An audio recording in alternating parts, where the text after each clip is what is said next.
Hey folks, this is our last language lecture. We're talking about language and how it impacts the cultural landscape. This video and lecture is really going to be about applying the idea of language to the real world and coming up with a lot of examples to explain some of these concepts. So you should take a second to pause and set up your notes page like this one is set up. Our key concepts are how do languages vary among places, preserving language diversity, and then the global dominance of English. So how do languages vary among places? The first thing that we're going to talk about on the national scale is official language. The official language is a language that is chosen by a government, and it is used on all official documents and in all official communication. So, for example, used on driving tests, driver's license, tax forms, laws are written in English, political speeches are given in English, road signs, etc. And so there are some positives and negatives about having an official language. Some positives are that it creates unity in states that are very diverse. It is efficient. It helps people communicate more easily, and it's cheaper for the government because think about it. If you're printing a road sign in 3 different languages, it's going to cost much more money to produce rather than just one sign in one language. Some negatives of having an official language is that the language is typically the one of the powerful majority. So oftentimes we see other languages being marginalized, isolated, or even put in danger of extinction. So you can see I've got maps of official languages here. The top map here are the countries with an official language of English in the dark orange. And so, very ironically, the United States, Australia, and the United Kingdom, the 3 places where English really is spoken the most, do not have English as an official language. However, some countries that do are Nigeria, for instance, and a lot of the former British colonies. Nigeria actually has English as the official language because there are so many competing language groups that the government thought by making English the official language, it would help prevent conflict between linguistic groups and them trying to dominate the political sphere. This map down here is countries with French as an official language, and just like the English example, we see countries that were former colonies of France that have French as the official language. There are some countries that have multiple official languages. Canada, on this map, you can see is an example. Canada has English and French as the official languages there. Israel is another example of having multiple official languages. Arabic and Hebrew are the official languages in Israel. And in the Netherlands and South Africa, there are multiple official languages, up to 4. So the next thing to think about and how do languages vary among places is a standard language. So this is different than official language even though it sounds the same. And a standard language is a language that is widely published, distributed, and purposefully taught.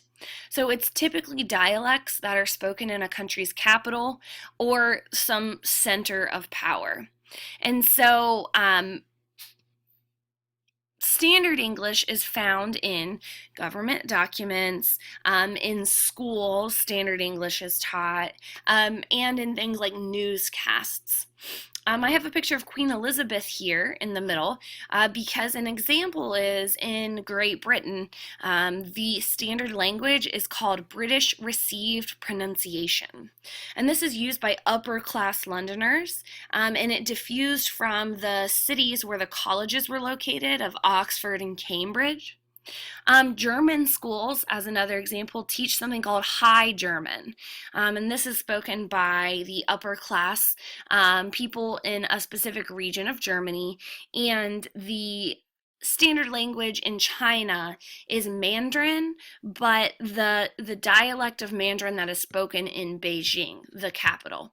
So in official language, think larger language, and a standard language is more like a specific dialect.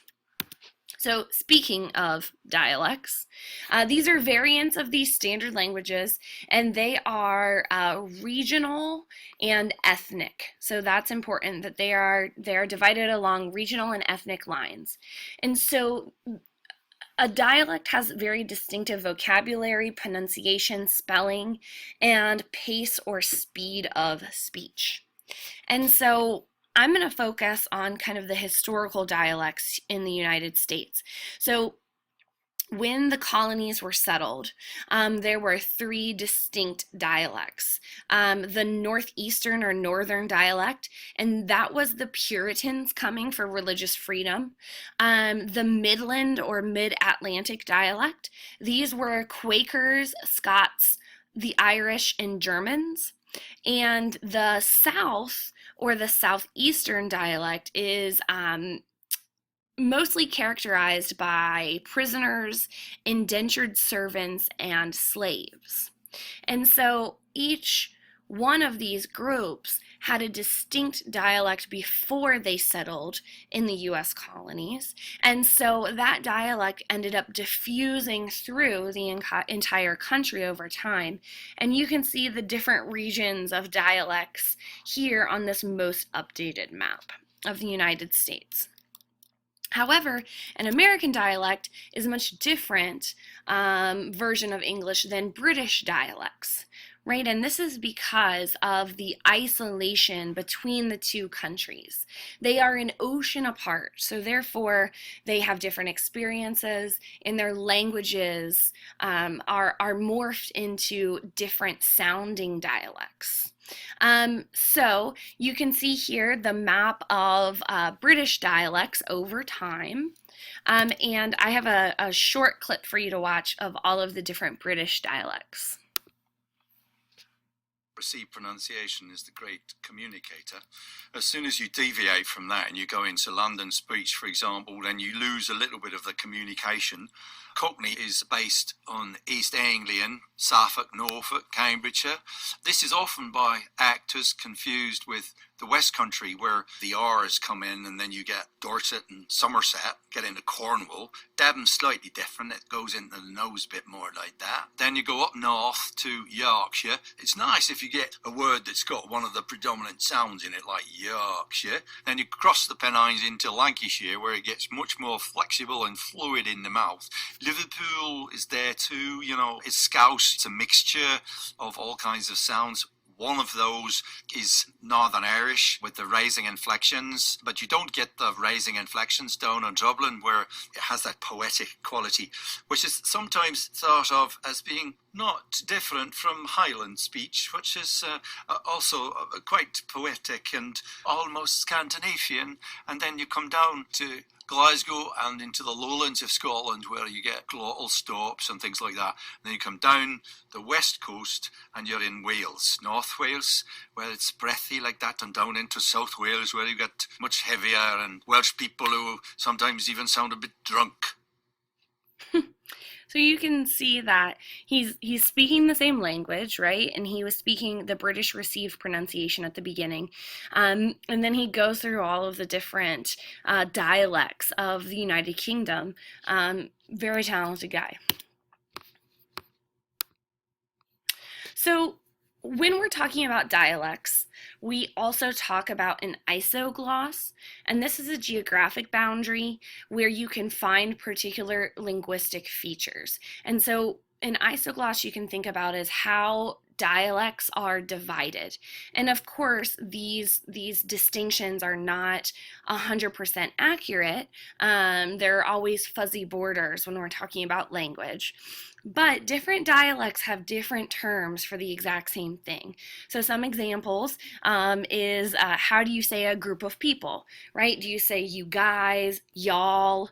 Yins is particular to Pittsburgh. Other ways to say it is mates, blokes, yous. So these are all different isoglosses. Another example here is common names for soft drinks. So, do you call a soft drink pop, soda, Coke, or is there a mixture of them? And so you can see in the South, it's very all red for Coke, and where we live, most of us say pop, right? So another example here is what do you call rubber-soled shoes worn in gym class, right? So we are very particularly pointed out on this map here because we're the only two areas where the majority of the people use the term gym shoes instead of tennis shoes, sneakers. So isoglosses are kind of fun because you can compare the different words that people say. Another one I like to point out is bathroom. So I'm going to list off some of the words for bathroom. Loo, restroom, toilet, washroom, lavatory, powder room, the can, the John, water closet, latrine, the head, or the privy. There are so many different terms. So, preserving language diversity. Oops. We are on the next section of your notes now. And we talk about preserving language diversity because currently there's somewhere between 6,000 and 7,000 languages, and roughly 1 to 2 of those languages are being lost every 2 weeks. They are becoming extinct, just like animals. And some of the reasons why are because of colonization and assimilation, right? So when you have a strong global power come and take over the land, the economy, or place a military base or a large factory system.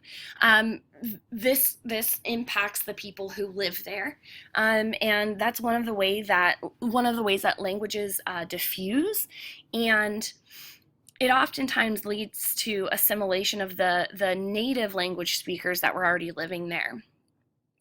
And then we also have to think about the impact of globalization. So to be economically successful in this world, you have to be able to speak English.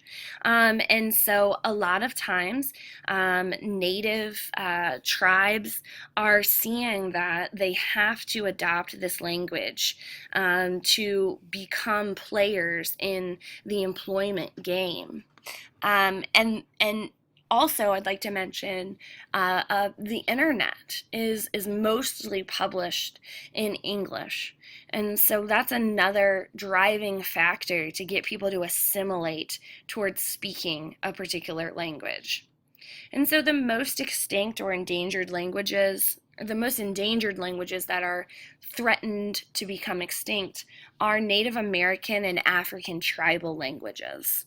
And so the impact of losing a language is pretty important. The loss of a language is a loss of culture. It's a loss of tradition and history. And people are very attached to their cultures and their identities. And so people see the preservation of language as the preservation of their culture. And so I've got these facts up here. These are statements from a nonprofit organization that is attempting to, it's called Cultural Survival, and it's attempting to honor Indigenous people and keep their cultures alive through, one of the means is through language preservation. So some languages that have become extinct have also been revived. And so an example I have here for you is Hebrew.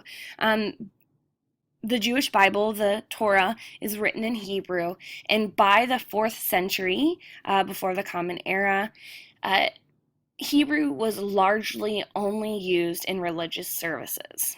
And so it was considered extinct. However, when the state of Israel was created after World War II, part of the Zionist and Jewish